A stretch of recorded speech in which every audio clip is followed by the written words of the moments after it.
Hey, welcome to The Explainer. Today, we're doing something a little different. We're going to look past the usual stuff, test scores and trivia nights, to uncover the hidden blueprint of a highly intelligent mind. We're talking about the habits, the anxieties, and the secret strategies that really define intelligence out in the real world. So, let's get right into it. And I want to kick things off with this question because it gets right to the heart of the matter.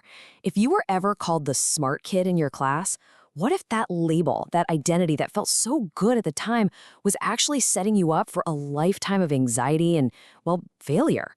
It's a pretty wild idea, and it's absolutely central to what we're talking about today. So, here's our game plan. First, we're going to tackle the gifted kid's burden and that psychological weight it carries. Then we'll see how that internal pressure actually shapes our physical world in a tidy home, tidy mind. From there, we'll explore the strategic use of silence in social settings. And finally, we're going to tie it all together and totally redefine what being smart even means. Okay, section 1, the gifted kid burden. This is really the origin story for everything else. It's all about how that early praise for being effortlessly smart can paradoxically lead to this state of complete paralysis when you're an adult. And that leads us to this really important concept, gifted kid burnout. Now, this is not about being lazy. Not at all. It's a very specific kind of exhaustion. It comes from having your entire identity, your whole sense of self, wrapped up in being naturally smart. So when your self-worth is based on getting things right on the first try, the very idea of having to actually try can feel like a massive failure.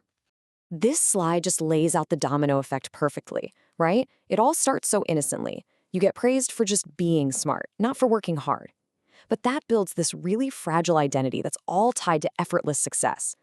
Pretty soon you develop a fear of effort, because if you have to try, it must mean you're not really smart. And the last domino to fall? Avoidance. As an adult, you end up steering clear of any challenge where you're not 100% sure you'll succeed. And here is the pivot, the absolute key to understanding all of this. That constant internal pressure. That fear of being exposed as a fraud, the anxiety of not being the smartest person in the room, it creates this powerful, often subconscious, lifelong need to control something. And if you feel like you can't control whether or not you'll succeed at a task, you're going to look for something you can control, like your environment. Which leads us perfectly into our second section, a tidy home, tidy mind. This is where we connect that internal search for control to the physical world around you. And we'll see how your environment can actually become an incredibly powerful tool for your brain. This illustrates the dynamic so well. On one side, you've got all that mental clutter from the gifted kid burnout, the anxiety, the perfectionism, the fear of failure. And on the other side, you've got the solution, taking cognitive control through things like order, planning, and strong executive function. Tidying your physical space literally becomes a way to manage the chaos inside your own head. And listen, this goes way beyond just being neat. Studies actually connect keeping a clean house to specific high IQ traits. It shows future-oriented planning, cleaning now for a calmer tomorrow. It's a huge sign of high executive functioning and, get this, a low tolerance for mental clutter. It basically turns a boring chore into an act of high-level intellectual self-care. I want you to let this one sink in for a second. If you have ever felt that compulsive urge to organize your desk before tackling a huge project, this is your validation.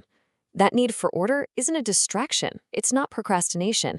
It is your brain's very real, very intelligent strategy for lowering the cognitive load so it can focus on the hard stuff. Okay, so we've connected the internal mind to the external environment. Now let's see how this whole cognitive architecture plays out in our social lives. That brings us to section 3, the strategic use of silence.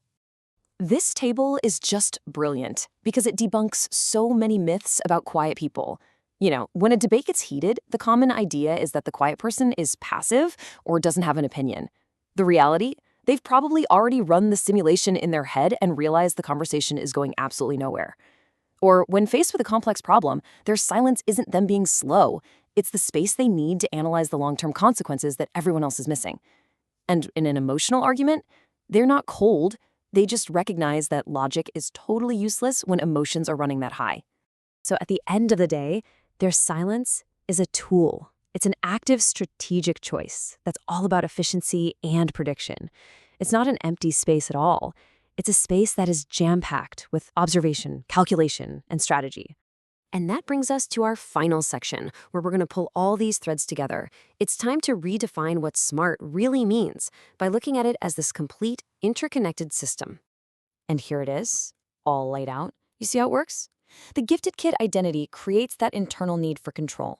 That need shows up in organizing the external world, like keeping a tidy home. And that exact same cognitive architecture, the one that values control, efficiency, and prediction, shapes the social strategy of using silence on purpose. It's all part of the same operating system. And if there's one thing you take away from all this, let it be this: true functional intelligence. It isn't just about what you know. It's not a score on a test. It's a dynamic process. It's about how well you manage your own mind and how intentionally you structure your world, both inside and out, to get the most out of your brain. So we'll leave you with this thought. We've seen that intelligence isn't some passive trait you just have. It's an active force. It shapes your reality, from your childhood identity right down to the state of your desk. So the only real question left is, now that you can see the architecture, how are you going to shape yours?